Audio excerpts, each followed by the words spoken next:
বিসমিল্লাহির রহমানির রহিম। আসসালামু আলাইকুম। নিজের ওয়াকা ফকা থেকে সবাইকে স্বাগতম। তো বন্ধুরা, আজকে আমি তৈরি করে দেখাবো খুব সুন্দর একটি হাতার ডিজাইন। তো হাতার এই যে লম্বাটা দিছি আমি 14 ইঞ্চি, এরপর হাতার মোহরিটা দিছি আমি 5.5 ইঞ্চি। তো এখানে কিন্তু আপনারা এই যে হাতার মোহরি মাপটা, লম্বার মাপটা আপনাদের পরিমাণ মতোই দিবেন। তো এরপর আমি এখানে একটা কাপড় নিলাম, এই কাপড়টির আমি ছড়াটা দিছি 1.5 ইঞ্চি। তো এটা দিয়ে কিন্তু আমি ফিতা তৈরি করব।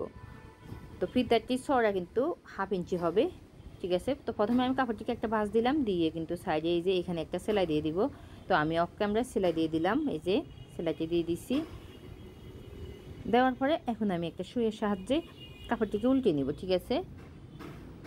তো বন্ধুরা, এই ডিজাইনটি কিন্তু চাইলে আপনারা এই যে প্যান্ট প্লাজোর ভিতরেও দিতে পারেন, নিচে দিয়ে খুব সুন্দর লাগবে, খুব সুন্দর একটি ডিজাইন। আশা করি আপনাদের কিন্তু ভালো লাগবে। যদি ভালো লাগে তাহলে কিন্তু একটা লাইক দিবেন, শেয়ার করবেন আপনার বন্ধুদের সাথে। আর কোথাও বুঝতে সমস্যা হলে আমাকে কিন্তু কমেন্ট করে জানাবেন। আশা করি আপনাদের কমেন্টে রিপ্লাই দেওয়ার চেষ্টা করব। যদি ভালো লাগে তাহলে কিন্তু একটা কমেন্ট করবেন।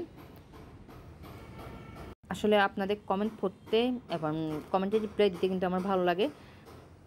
আর আপনি যদি আমার চ্যানেল একেবারে নতুন হয়ে থাকেন, প্লিজ আমার চ্যানেলটি সাবস্ক্রাইব করবেন, পাশে থাকা বেল বাটনটি ক্লিক করে অল দিয়ে রাখবেন, যেন আমি আরও নতুন নতুন ভিডিও আপলোড করার সাথে সাথে সবার আগে আপনার কাছে নোটিফিকেশান চলে যায়। তো এরপর কিন্তু আমি এখানে আরও একটা কাপড় নিলাম, এই কাপড়টির আমি ছড়াটা দিচ্ছি 1.5 ইঞ্চি। তো এটা দিয়ে কিন্তু আমি চিকন পাইপিং তৈরি করব। তো প্রথমে একটা ভাঁজ দিলাম, দিয়ে আমি এখানে সাইডে কিন্তু একটা সেলাই দিয়ে দিব, ঠিক আছে। এই পর্যন্ত কিন্তু সেলাইটি দিব। তো এই যে আমি সেলাইটি দিয়ে দিলাম। তো এখানে কিন্তু আমি কর্নারে একটু বড় করে সেলাই করছি, ঠিক আছে, যেন পাইপিং কাপড়টি এই যে উল্টানোর সময় যেন আটকে না থাকে, খুব সহজে কিন্তু ইজিভাবে যেন উল্টানো যায় এই জন্য। তো এই যে আমি সুই দিয়ে ভালো করে কিন্তু উল্টে নিব।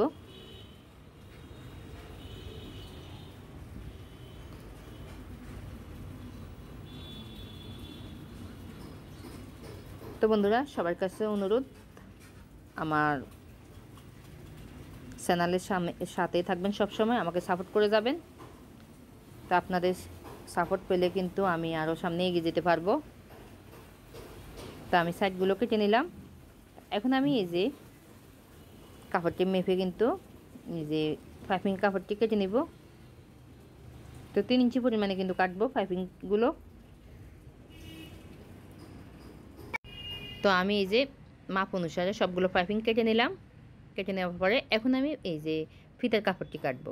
তো ফিতার কাপড়টি আমি 2 ইঞ্চি পরিমাণ করে কাটবো। তো এখন নিয়মে আমার যতগুলো প্রয়োজন সবগুলো কিন্তু কেটে নিব।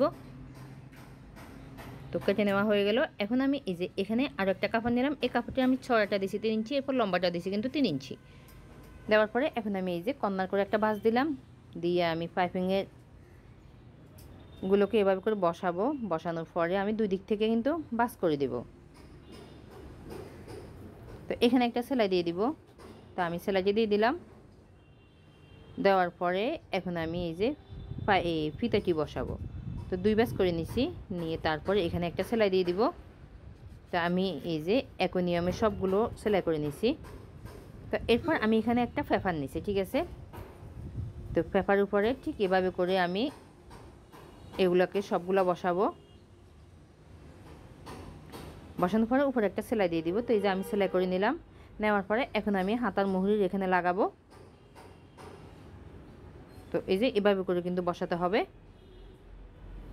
দিয়ে এখানে একটা সেলাই দিব। তো এই যে আমি সেলাই দিয়ে দিলাম। দেওয়ার পরে উল্টানো পথ দেখতে কিন্তু এমন হবে।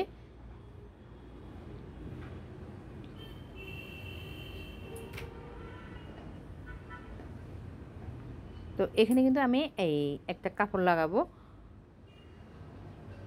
তো এই কাপড়টা আমি ছড়াটা কিন্তু 1.5 ইঞ্চি দিচ্ছি, দিয়ে এখানে কিন্তু এই যে একটা সেলাই দিয়ে দিব। আমি সেলাই দিয়ে দিলাম। দেওয়ার পরে আমি ঠিক এভাবে করে বাস করে তারপর কিন্তু সেলাই করে নিব। তো এই যে বাড়তি আর কাপড়গুলো দেখা যাবে না, উল্টো সাইডেও দেখতে ভালো লাগবে। তো এই যে আমি সেলাই দিয়ে দিলাম। এরপর আমি পেপার কাপড়টি খুলে নিলাম। তো চাইলে কিন্তু এই যে আপনি একটা একটা করে পুঁতি দিতে পারেন, খুব সুন্দর লাগবে। তো আমি এই যে দিয়ে দিলাম পুঁতি। খুব সুন্দর একটি ডিজাইন। এই ডিজাইনটি কিন্তু আপনি প্যান্ট প্লাজোর ভিতর দিতে পারেন, হাতার ভিতর দিতে পারেন। চাইলে কিন্তু আপনি জামার নিচের এই যে গায়ের এখানেও দিতে পারেন। আল্লাহ হাফেজ।